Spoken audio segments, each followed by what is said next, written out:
According to news released by China's Ministry of Foreign Affairs, EU leaders Costa and von der Leyen are set to visit China.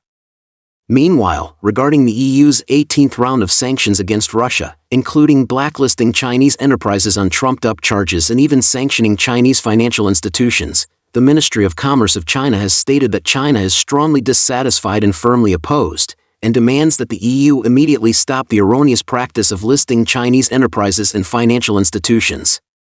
The EU's current stance seems somewhat contradictory. While imposing sanctions on Chinese enterprises, it hopes to engage with China at the same time.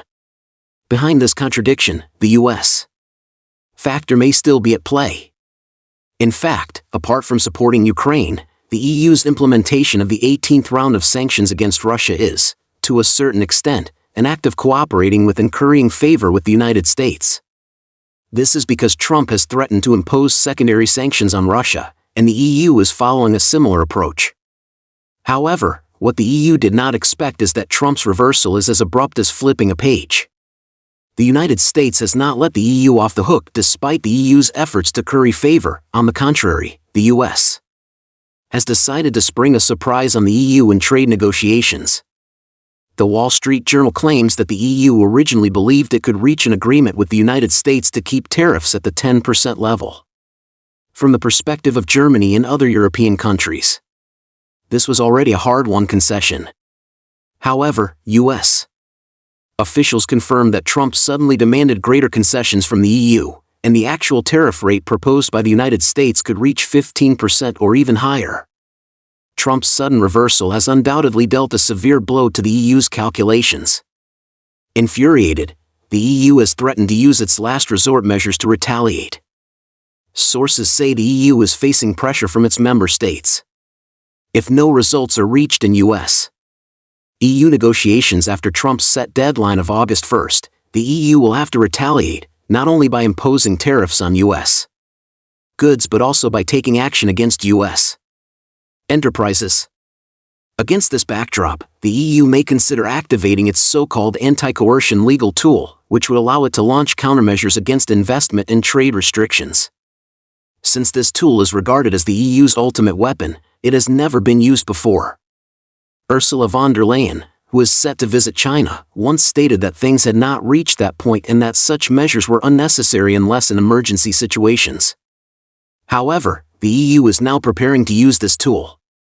At the same time, von der Leyen and other EU leaders have decided to visit China, indicating that the EU has finally realized that the United States is truly unreliable. In contrast, China is genuinely trustworthy, and engaging with China is essential for the EU. It is worth noting that von der Leyen is highly anti-China. At this critical juncture, the EU has chosen to impose sanctions on Chinese enterprises. From the EU's perspective, it is evident that it intends to use this as a bargaining chip in negotiations. However, as an outsider looking at the situation from a third-party standpoint, this move is not only detrimental to the EU itself but also harmful to the healthy development of China-EU relations. In my view, the EU is not being forthright enough, and its actions carry an undertone of coercion and inducement. While such tactics might have worked decades ago, I find their chances of success highly uncertain now. As the spokesperson of China's Ministry of Commerce has pointed out, the EU's relevant actions will only cause serious negative impacts on China-EU economic and trade relations and financial cooperation. China has made its opposition clear. However, the EU still persists in carrying out its sanction actions, which shows that there is a problem with the EU's own attitude. As for the Ukraine issue, it is clearly a mess created by NATO countries. The United States is the initiator of the crisis, and the EU has more or less played a role in fueling the flames. Now the United States and the EU want to shift the blame for the Ukraine issue to China. Although I cannot influence the world situation, I can see things clearly.